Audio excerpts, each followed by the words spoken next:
What should our audience do to ensure that they have a plan that actually works? Wow, that's a great question.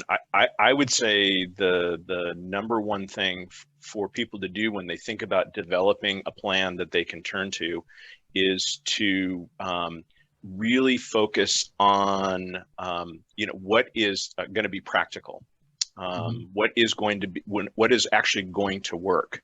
The plan that we had in place had our chief executive officer essentially serving as the incident commander. That was not practical. So I would say the number one piece of advice I would give is, as you look at your plan, who are the operational people, that will need to be participating in a disaster or a crisis that can make decisions on a day in and day out basis.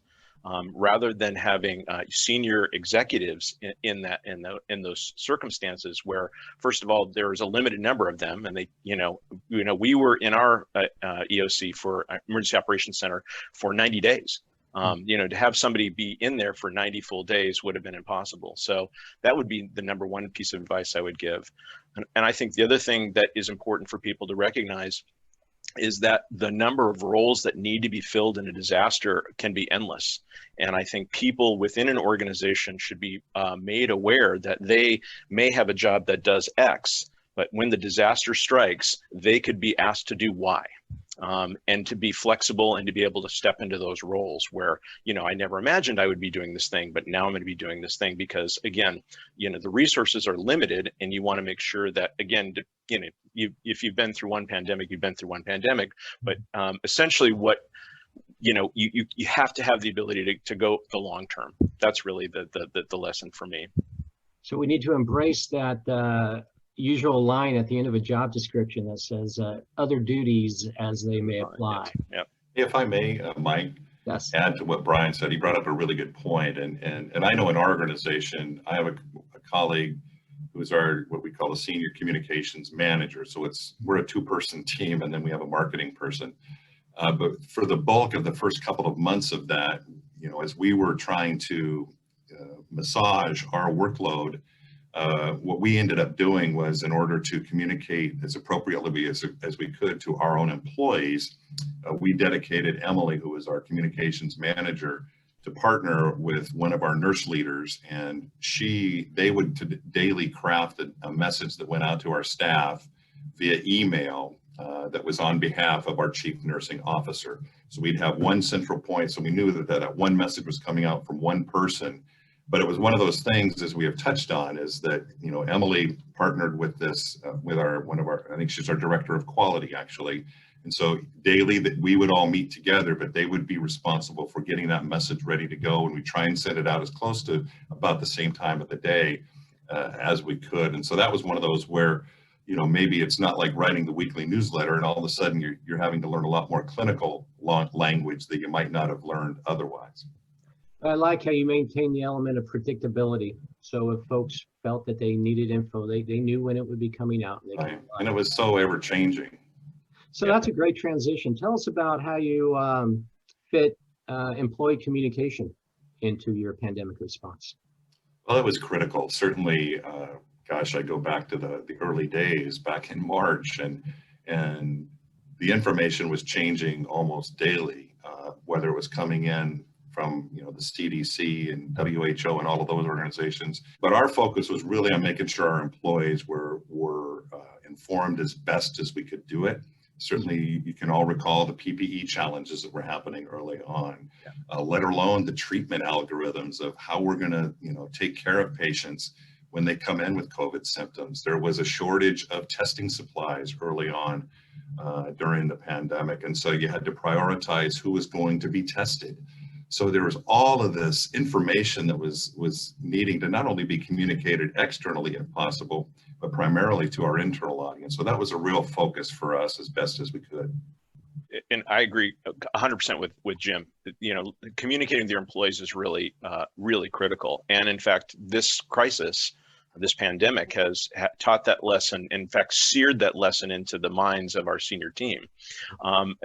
And so prior to the beginning of the pandemic, we had two internal communications practitioners.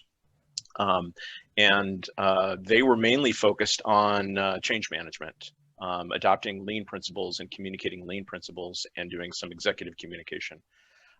The first thing that we had to do was take people who were on the external communication side and essentially put them on the internal team. We essentially, my team was cut in half, and half the team actually went to do internal communications. They had to develop new tools and ways to deliver the information. We were on the cusp of launching Office 365's Teams app. And probably 12 people had the Teams app on their desktop at the start of the pandemic. By the time we closed down the EOC, they had launched Teams across the system as a communications tool. So that was helpful. We adopted Constant Contact as a way to deliver our leadership daily leadership messages, and we could see how many people were opening those messages, and we could get a sense of the spread of those messages.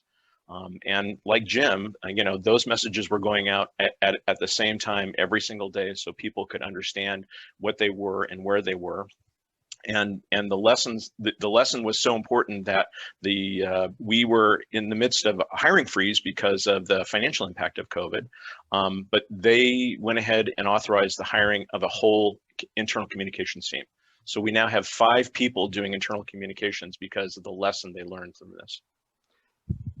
20 years ago, I was learning how to communicate crisis communication from the pros at Hill and Knowlton, and we would always add on to the end, don't forget employees. And it took a number of years afterwards to realize that that's not where that belongs. It belongs at the beginning of the brief and say, get to employees right up there first with the other groups. They're an incredibly important part of the equation. You cannot treat them like an afterthought. Yeah. Let me just add this, as I said earlier, we have 14,000 employees, but what we realized we have 14,000 ambassadors, and the information that needed to get out into the community was so important. And what we knew, and I don't know if you had this experience, Jim, but I know every time I would come home, there'd be a knock on my door and it'd be neighbors, and they'd say, what can you tell us? And people were starving for information. Right. So we knew if we could get information to employees, that they would be carrying that information back out to the community and helping the community adapt and to change and to understand what was happening.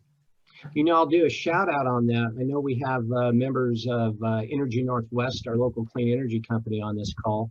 And I'm aware they have an employee ambassadors program that does exactly what you're talking about, Brian. A fantastic way to leverage your employee base. Jim, switching outside the building a bit, or maybe on the threshold of the building, how did you and your team handle relationships with families that could no longer have contact with loved ones, at least physical contact? I think that was probably one of the most significant challenges everyone has been facing during the pandemic, and that most health facilities, virtually all health facilities, limited the number of visitors, let alone even if you could bring a care partner in with you if you needed to be hospitalized, even COVID or otherwise.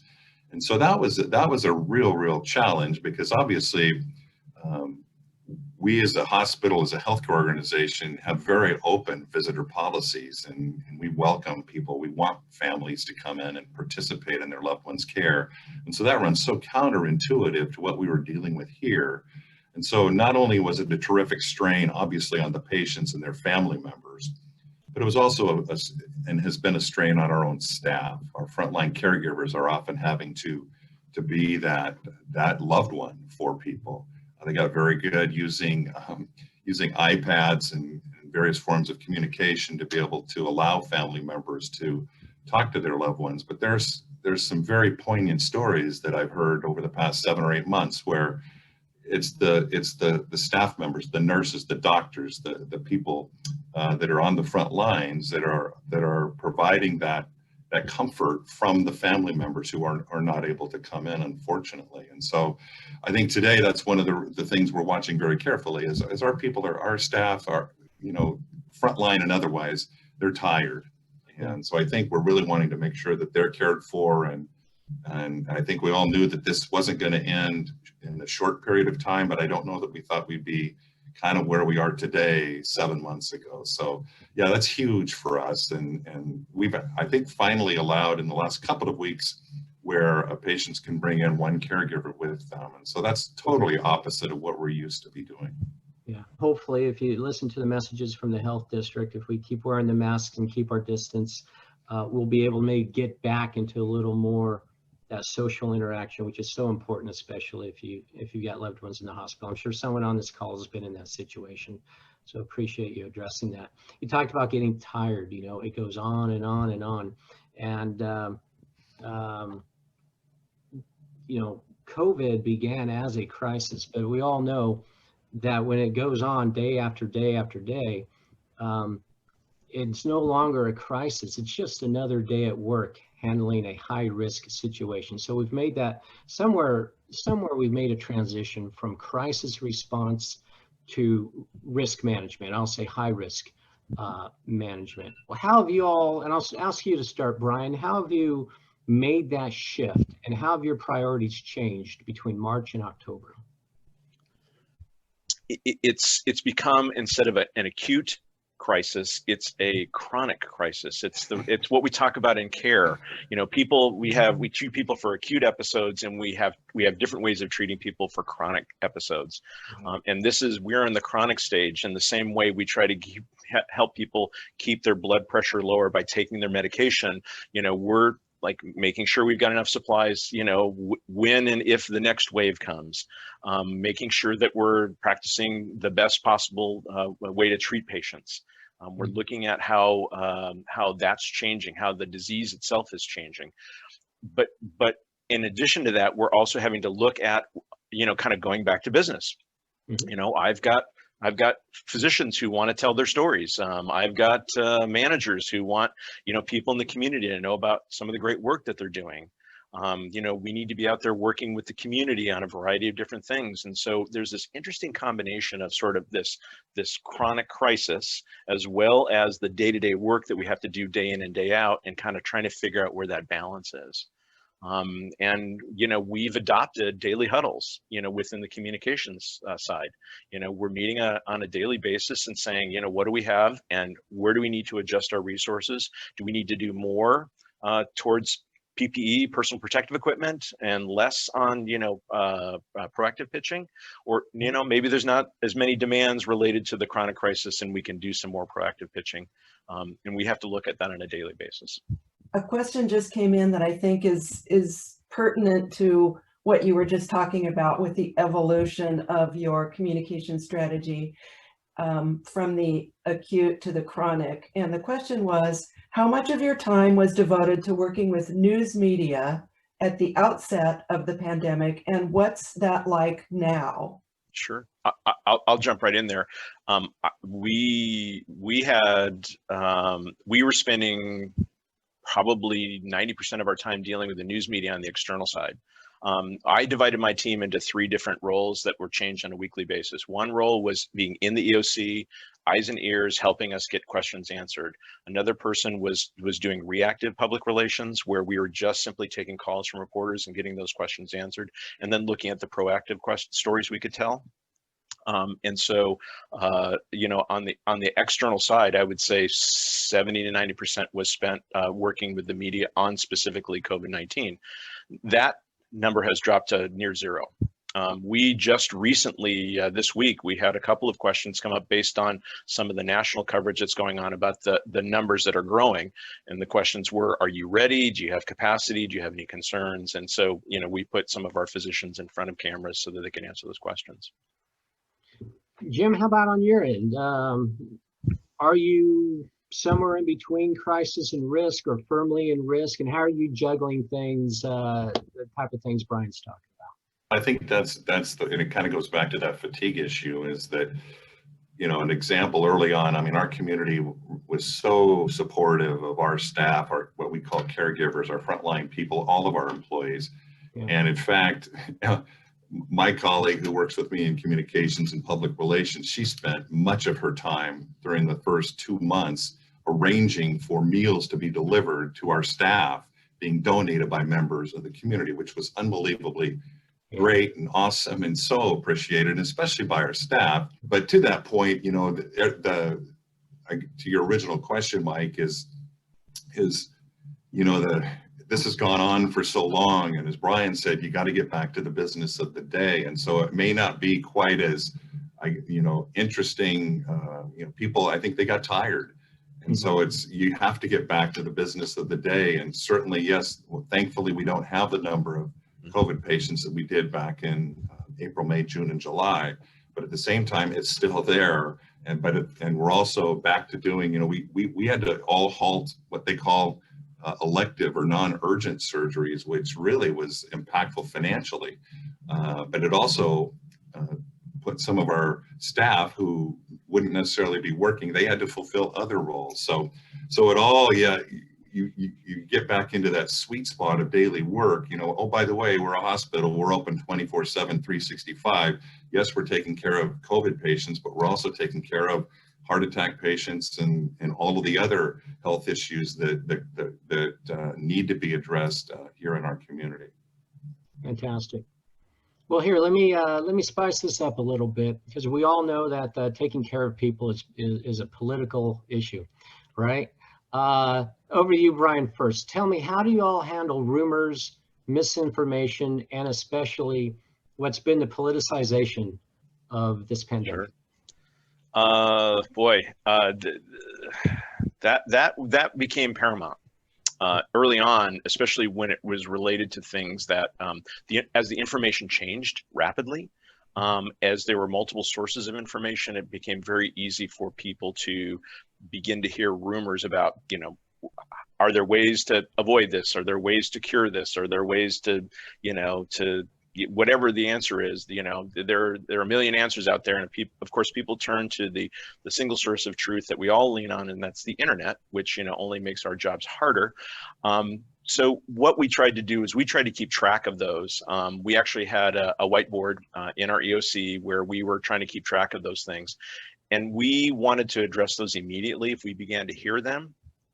What we did on our team is we began to look at what was being reported on the East Coast. New York was being particularly hit very hard, and we were seeing where stories were beginning to emerge in the East Coast, and we would put those on the board and say, we need to make sure we're ready to address these questions as they come up. And who's our subject matter expert? Make sure they're queued up, make sure that they've got the right answers, and make sure their answers are based on science from the experts.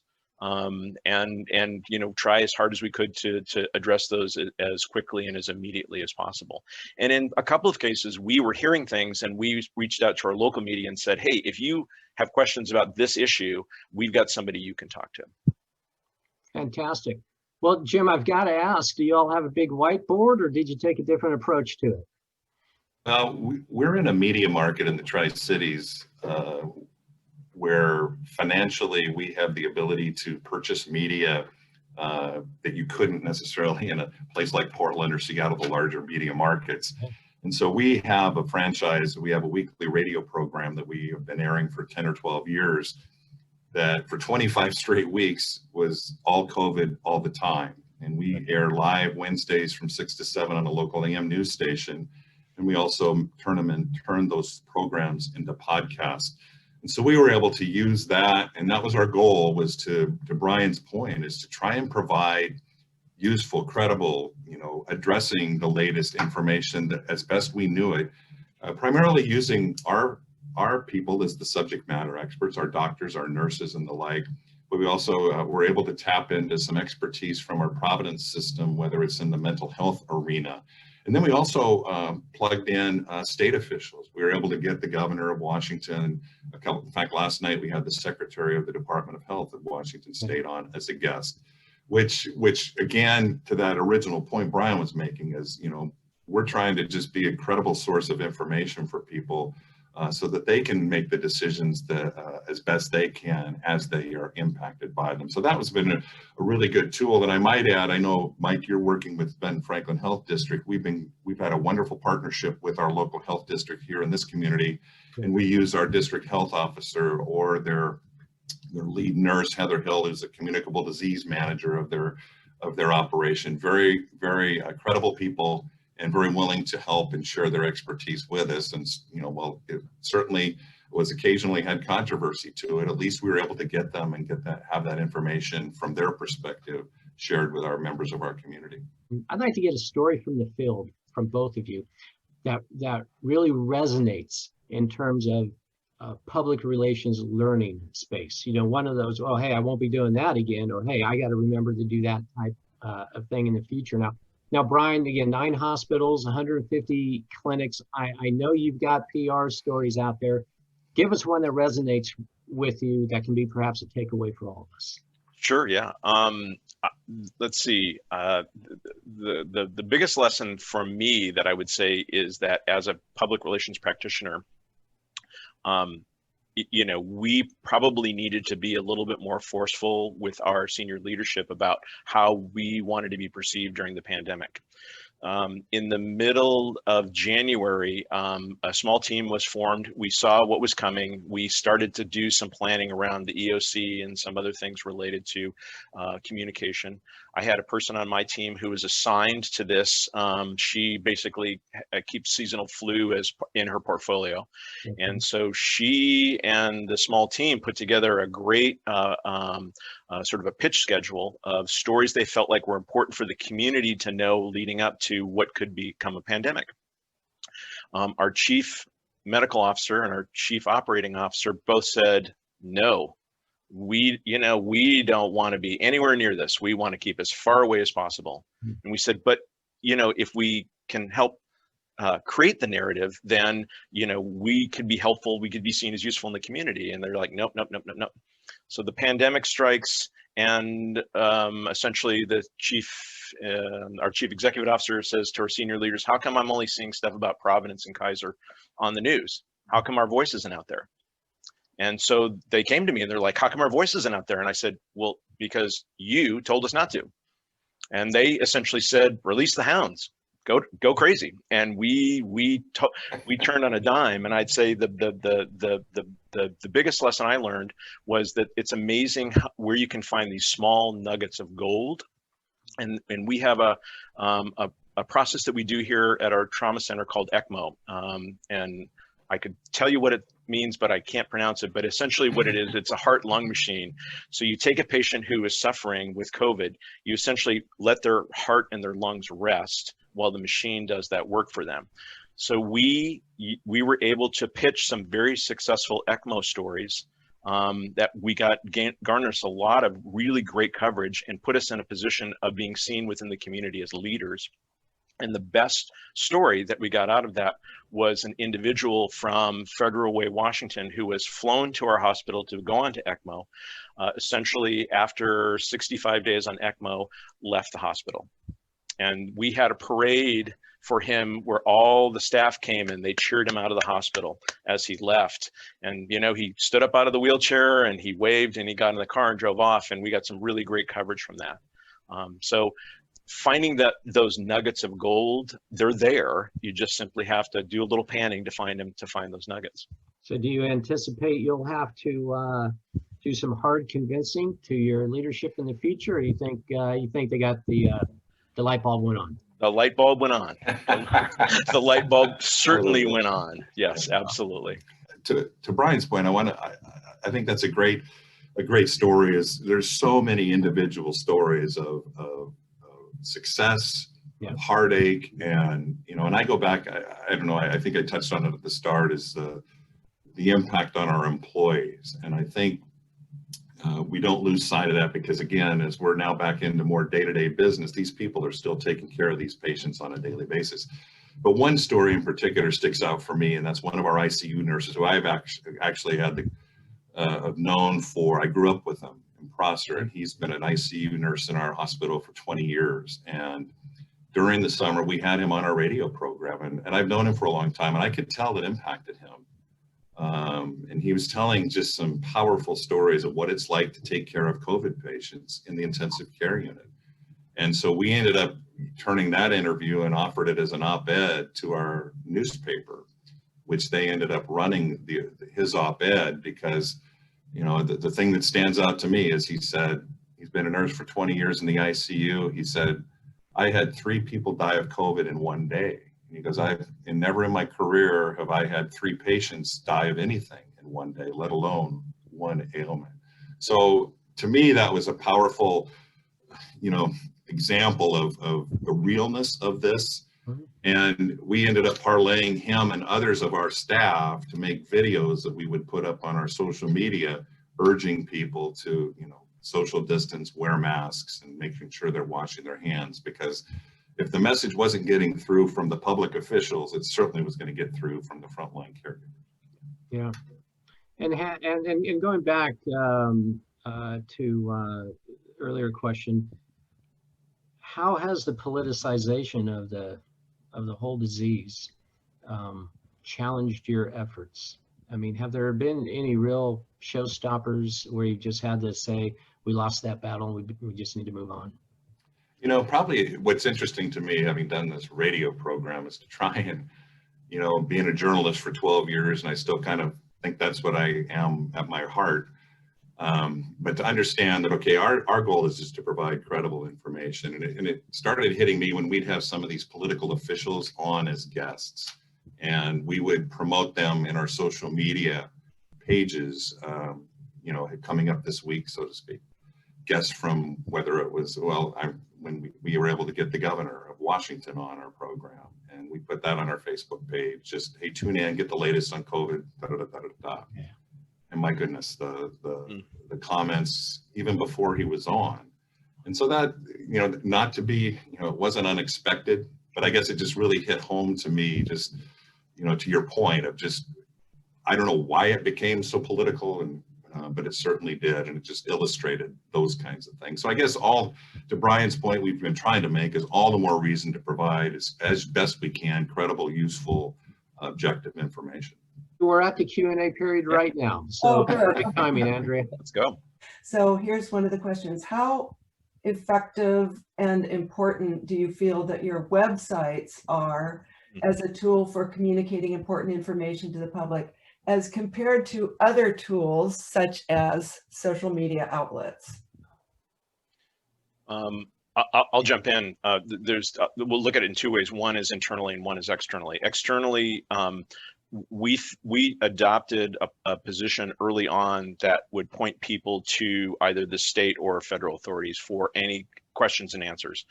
We made that choice consciously because we knew that as we were seeing things change, if we missed one beat and we had information that wasn't correct, it could impact our credibility.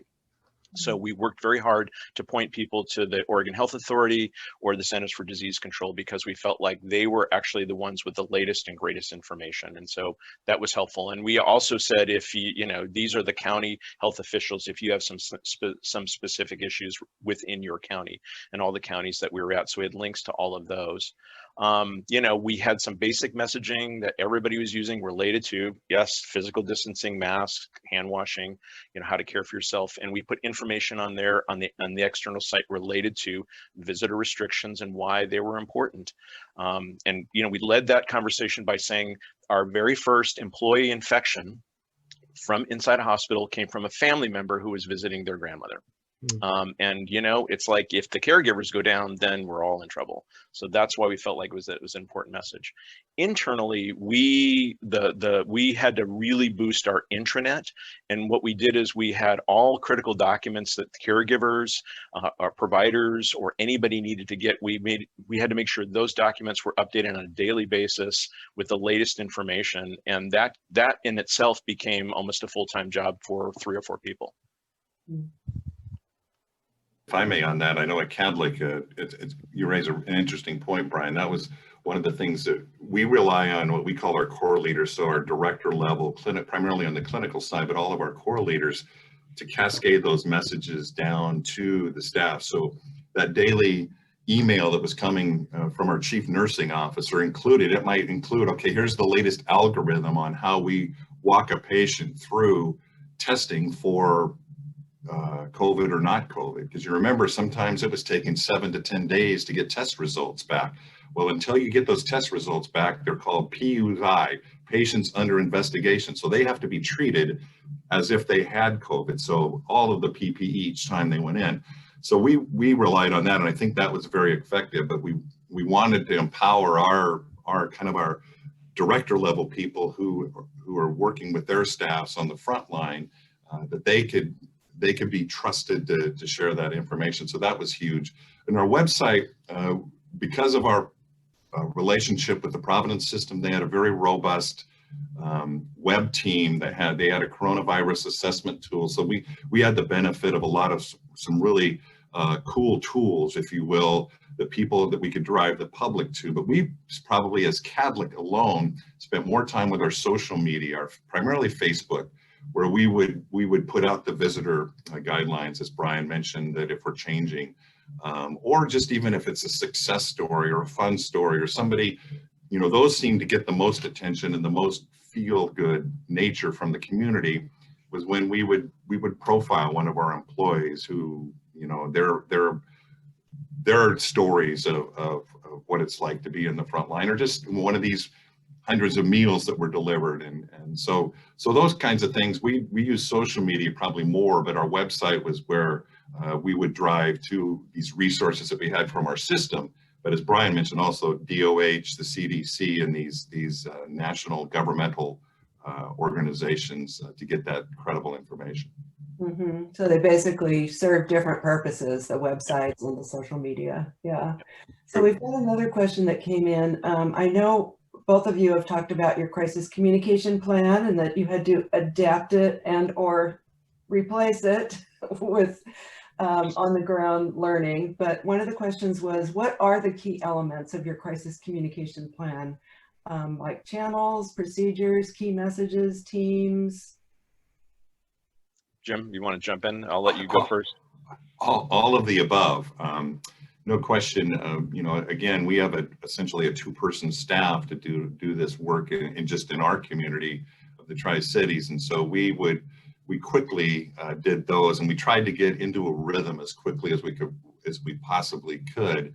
And so I think that was key, was to get into that rhythm, get your processes in place that are working, and then stick to them. And we had the great benefit of our clinical folks who saw the value of making sure we were as streamlined as possible in how we are communicating, and we recognized that early on. So I think that was the key one, is to get into that rhythm as quickly as possible, because we knew it was going to, you know, we all know, looking back, it changed virtually daily.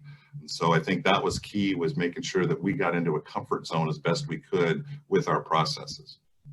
Yeah, the only thing I would add is that really identifying channels. You know, what are the channels that you use, and really understanding what channels different audiences are using.